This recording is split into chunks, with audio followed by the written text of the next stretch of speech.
नमस्कार, वंदे मातरम। दोस्तों, स्वागत है आप सबका सैनिक पाठशाला में।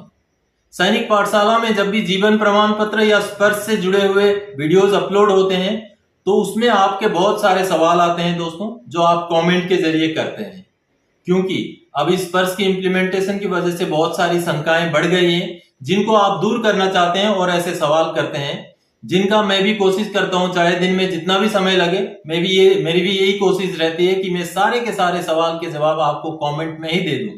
लेकिन वहां पर कुछ कमेंट इतने इंपॉर्टेंट होते हैं जो कि हो सकता है वही सवाल आपके भी मन में हो, तो उन कमेंट्स को वीडियोस के जरिए आप सबके सामने रखना और उसके जवाब भी आपको देना, कहीं ना कहीं वो भी मेरी जिम्मेवारी है। तो ऐसा ही कुछ इंपॉर्टेंट कमेंट्स और उनके जवाब को लेकर के इस वीडियो में आया हूं दोस्तों, इसलिए अंत तक बने रहें। इस वीडियो में बहुत सारे ऐसे सवाल हो सकते हैं जो आपके मन में भी हो, उनका जवाब इस वीडियो के जरिए आपको मिल सकता है।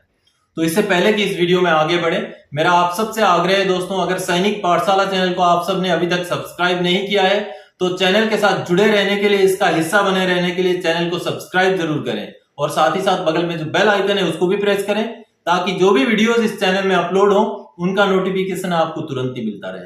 तो चलिए दोस्तों, समय ज्यादा न गवाते हुए सवाल जवाब की ओर चलते हैं। दोस्तों, सवाल जवाब का पहला सवाल है, जैसे कि आप सब देख पा रहे हैं, देव ठाकुर जी का है। सर, मेरा स्पर्श में माइग्रेशन नहीं हुआ है, मैंने बैंक में लाइफ सर्टिफिकेट सबमिट कर दिया है, 4 नवंबर को बैंक से मैसेज भी आ गया है सक्सेसफुली सबमिट का। स्पर्श में माइग्रेशन होने के बाद भी दोबारा लाइफ सर्टिफिकेट सबमिट करना पड़ेगा सर, प्लीज रिप्लाई।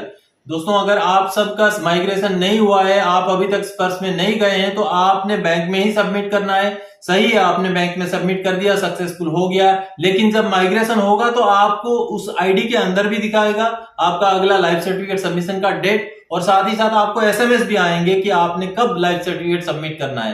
क्योंकि माइग्रेशन के बाद लगभग आपके पास 2 महीना समय रहता है। अगर आपको लाइफ सर्टिफिकेट सबमिट करने के लिए बोला जाता है तो करना है, नहीं तो वही वाला अगर अपडेट हो जाता है डेट तो वो भी अच्छी बात है। अगला सवाल दोस्तों जे.एन. यादव जी का है। Thanks for good information, can government bring old pension scheme through bank age above 70 and widows have difficulty.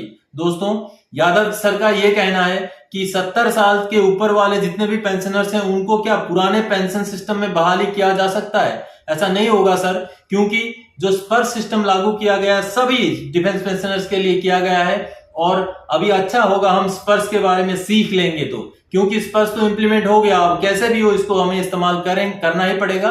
तो हम स्पर्श के बारे में सीख लें और उसका इस्तेमाल करना शुरू कर दें, यही हमारे लिए अच्छा है। अगला सवाल दोस्तों थंडावा अवधानुलू जी का है। Sir, I submitted my life certificate through MLC to DPDO on 18 November 22।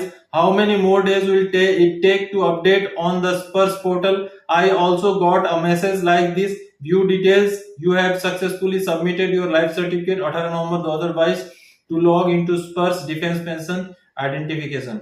दोस्तों, आपने ये जो पेंशनर है इन्होंने डीपीडीओ के थ्रू से अपडेट कर दिया, अपना लाइफ सर्टिफिकेट सबमिट कर दिया है, तो ये जानना चाहते हैं कि कब तक स्पर्श में अपडेट हो जाएगा।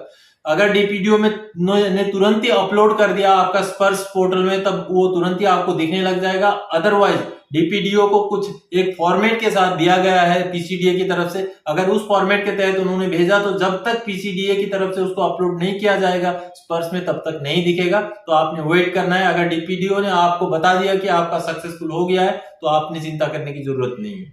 अगला सवाल दोस्तों बलराम बहराई मेहरोत्रा जी का है।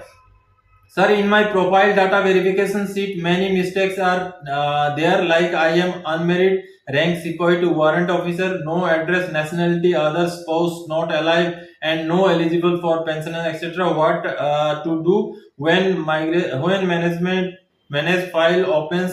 Can I CTC these above wrong entries? Kindly advise.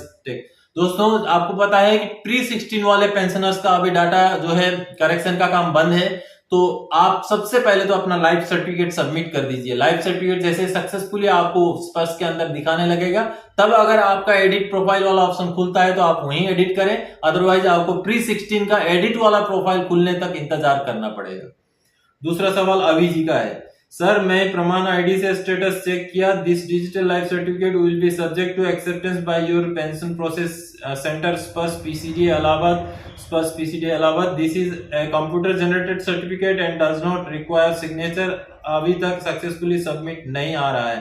दोस्तों ये मैसेज हर किसी के प्रमाण आईडी से जब अपलोड करते हैं, जीवन प्रमाण ऐप से जब लाइफ सर्टिफिकेट सबमिट करते हैं तो सबको ये मैसेज दिखाता है। तो आपने इंतजार करना पड़ेगा कुछ दिन, जब तक उस पर्स में अपडेट नहीं होता है, उसमें स्टेटस में कंप्लीटेड नहीं आता है और आपका नेक्स्ट ड्यू डेट जो लाइफ सर्टिफिकेट का वो चेंज नहीं हो जाता, तब तक आपका लाइफ सर्टिफिकेट का सबमिशन का पूरा प्रोसेस कंप्लीटेड नहीं माना जाएगा। अगला सवाल दोस्तों जय सिंह जी का है। श्रीमान मैं री एम्प्लॉयड नहीं हूं लेकिन साइबर कैफे में गलती से री एम्प्लॉयड का कॉलम टिक कर दिया है, मैंने डीएलसी सबमिट कर दिया है, क्या डीएलसी एक्सेप्ट होगा? दोस्तों अगर आपने री एम्प्लॉयड गलती से टिक करके भी आपने डीएलसी सबमिट कर दिया तो डीएलसी में जरूरत बाकी जो जरूरी चीजें जैसे PPO number, PDA, pension disbursing agency वगैरह अगर आपने सही भरा है तो आपका लाइफ सर्टिफिकेट सबमिट और एक्सेप्ट हो जाएगा। लेकिन री एम्प्लॉयमेंट अगर आपने टिक कर दिया तो उसको सही कराने के लिए भी या तो ईमेल भेजिए या तो एक ग्रीवेंस डालिए ताकि पीसीडीए की तरफ से उसको सही कर दिया जाए। अगला सवाल दोस्तों नकुल जी का है। सर क्या बीएसएफ सीआरपीएफ वालों का स्पर्श में माइग्रेशन हुआ है कि नहीं, प्लीज रिप्लाई। दोस्तों डिफेंस पेंशनर्स के लिए ही अभी स्पर्श इंप्लीमेंटेड है, बाकी पैरामिलिट्रीज के लिए अभी नहीं है। अगला सवाल दोस्तों सुरेश चंद्र जैन जी का। I have submitted my DLC through Sparsh on 8 November 22, site showing identification date 12/11/22 and identification due date 30 November 23। Status completed, does it mean that DLC is successful? Yes, आपका डीएलसी कंप्लीट हो गया है क्योंकि आपका अगला डेट भी चेंज हो गया, 2023 का हो गया है और साथ ही साथ आपका स्टेटस भी कंप्लीटेड हो गया। तो इसका मतलब आपका बिल्कुल कंप्लीट है सब कुछ, आपने चिंता करने की कोई जरूरत नहीं है। अगला सवाल फिरोज बोरा जी का है। सर मैंने डीएलसी 16 अक्टूबर को भर दिया है लेकिन मेरा अभी तक पेंडिंग आ रहा है, मैं कुछ कर नहीं पा रहे हैं, क्या करना पड़ेगा क्या? दोस्तों अगर आपने डीएलसी अक्टूबर में भरा था अभी तक भी उसमें स्पर्श में अपडेट नहीं है तो कुछ ना कुछ प्रॉब्लम होगा। आप दोबारा से भरिए या तो फिर सही डिटेल्स डाल के, या तो फिर आप जो पीसीडीए में नोडल अफसर से बात करके ये कंफर्मेशन ले लीजिए कि आपका लाइफ सर्टिफिकेट एक्सेप्ट हो गया है या नहीं। अगला सवाल दोस्तों नसीरुद्दीन मुल्ला जी का है। सर मुझे इंग्लिश समझ में नहीं आता, स्पर्श पोर्टल हिंदी है या नहीं, हिंदी में ट्रांसफर कैसे करें बताएं सर, थैंक्स। ये अंतिम सवाल था दोस्तों कि जिसको भी इंग्लिश नहीं आता वो हिंदी में भी स्पर्श पोर्टल को इस्तेमाल कर सकते हैं। मैं अभी साइड स्क्रीन में दिखाता हूं कैसे उसको हिंदी करना है। जैसे कि देखिए दोस्तों ये स्पर्श का पोर्टल है। अब आप जैसे ये ऊपर ये वाला जो इंग्लिश वाला ऑप्शन देख रहे हैं, ये वाला जिसको मैंने गोला लगाया, अब उसमें आपने क्लिक करना है। अब देखिए नीचे हिंदी वाला ऑप्शन आ गया। अब हिंदी में जैसे आप क्लिक करेंगे सब कुछ हिंदी हो जाएगा। आप लॉगिन होंगे तो वहां पर जो साइड में ऑप्शन दिखते हैं वो भी हिंदी हो जाएंगे, सारे के सारे अंदर की चीजें पूरे हिंदी हो जाएंगे। तो आप ऐसे इंग्लिश से हिंदी कर सकते हैं दोस्तों। तो दोस्तों इन्हीं सवालों के जवाब देने के लिए इस वीडियो में आया था क्योंकि आप सबके मन में बहुत सारी शंकाएं हैं लाइफ सर्टिफिकेट को लेके, और चूंकि ये सारे के सारे सवाल लगभग लाइफ सर्टिफिकेट से जुड़े हुए थे तो मुझे लगा कि ये सारे के सारे सवालों के जवाब आप सबके सामने रखना चाहिए। तो इस वीडियो में इतना ही। आगे और कोई जानकारीदायक आपसे सरोकार रखने वाला विषय लेके मैं फिर से हाजिर हो जाऊंगा। तब तक के लिए जय हिंद दोस्तों।